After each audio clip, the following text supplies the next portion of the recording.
Vida em França. Chegou agora a altura de ouvirmos o magazine das quintas-feiras Vida em França. É companheiro, aqui estou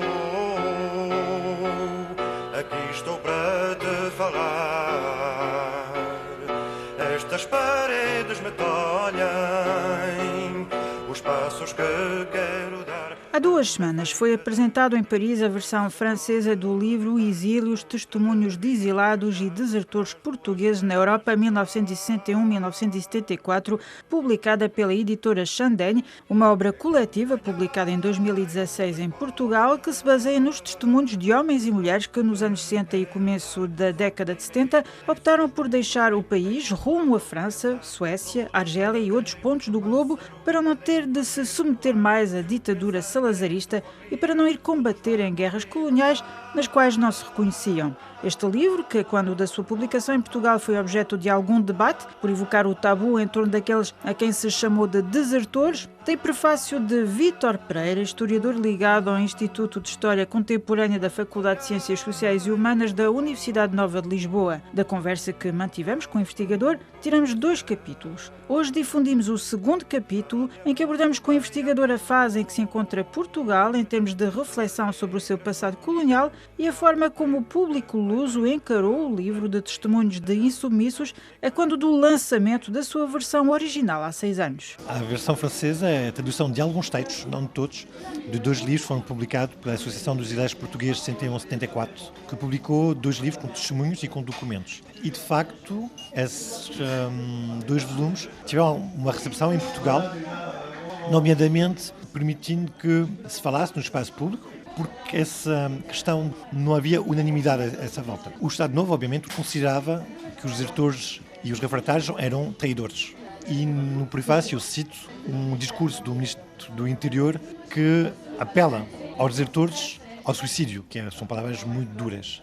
Mas também, do outro lado, isto é, da oposição, a escolha da deserção ou de não ir à tropa não era consensual. Isto é, o principal partido até os anos 60 da oposição é o Partido Comunista Português, que, sendo contra a colonização e apelando à independência das colónias, tinha, depois do início das guerras coloniais, uma posição que era que os militantes simpatizantes do Partido Comunista deviam ficar na tropa, deviam embarcar para as colónias e, junto dos soldados, que era o povo, tentar dar uma consciência política e anticolonial aos soldados quando eles estavam no mato em Angola ou no norte de Moçambique. Essa estratégia foi recusada por várias milhares de pessoas, nomeadamente uma das linhas, que não é a única das linhas de fratura, com os movimentos maoístas que começam a multiplicar-se a partir de 63, 64,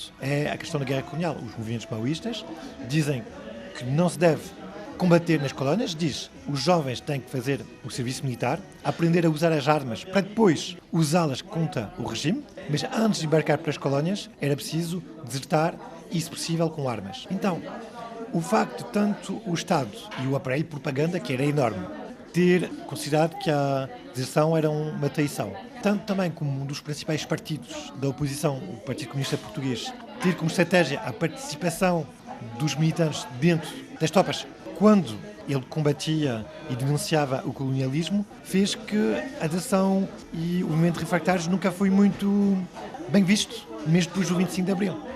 Relativamente à forma como isto foi recebido em Portugal, tanto em Portugal como noutros países, mas em Portugal nota-se bastante, há várias correntes que atravessam o país em termos de reflexão sobre essa história. Por um lado, tem havido vários estudiosos que estão precisamente a tentar ir buscar essa história que talvez a sociedade portuguesa ainda ache chocante olhar de frente, e por outro lado há também pessoas que publicam livros a tentar reabilitar esse passado. Como é que se poderia descrever precisamente esse panorama, esse contexto que se vive atualmente em Portugal em termos de estudos históricos? Acho que muitos dos historiadores que trabalham sobre as guerras coloniais tentam mostrar o que foi a guerra colonial nas suas várias vertentes.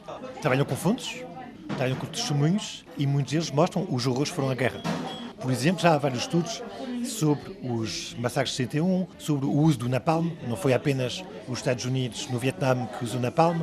Há alguns massacres que já são estudados há algum tempo, como o caso mais conhecido que é o do Viramu, mas também o de Moeda, em Moçambique. E eu acho que os historiadores, muitos deles, não há tantas polémicas entre historiadores académicos, porque temos metodologias, criticamos uns aos outros. O que talvez seja fora do mundo académico, há alguns movimentos ou partidos que tentem guardar uma imagem que é uma herança do Estado Novo, que é o lusotropicalismo, que é a ideia que os portugueses, a diferença dos franceses, dos belgas, dos ingleses e de outros colonizadores, não foram racistas, que é uma ideia que o Estado Novo usou a partir dos anos 60 para tentar legitimar o facto que ainda estava em África. Em que fase de reflexão sobre o colonialismo é que estamos, por exemplo, aqui em França? Falou-se muito recentemente do aniversário da independência da Argélia, houve uma série de trabalhos de reflexão que foram feitos e apoiados pelo próprio executivo francês neste sentido. Há algum progresso? Esse tema do colonialismo e, por exemplo, em França, a Guerra da Argélia, é um tema muito polémico. E é difícil, a sociedade francesa, no seu conjunto, conhece algumas divisões à volta deste tema. Divisões políticas e sociais. E esse tema da memória da Guerra da Argélia é um tema muito forte e vê-se que o próprio Emmanuel Macron teve várias dificuldades com isto, porque durante a campanha de 2017 ele disse que a colonização em Argélia foi um crime contra a humanidade, foi logo criticado por parte da direita e da extrema-direita, e depois tive posições já não repetindo essa fórmula, e há pouco tempo ele tentou fazer uma conciliação das memórias da história da Argélia, nomeadamente à volta da OAS. A OAS era um grupo terrorista que tentou até o último fim e ao último custo impedir a independência da Argélia. Mas então em França há grandes divisões. No entanto, há desde décadas e não para. É um tema muito apreciado pelos historiadores e há muitos historiadores trabalhando sobre esse tema.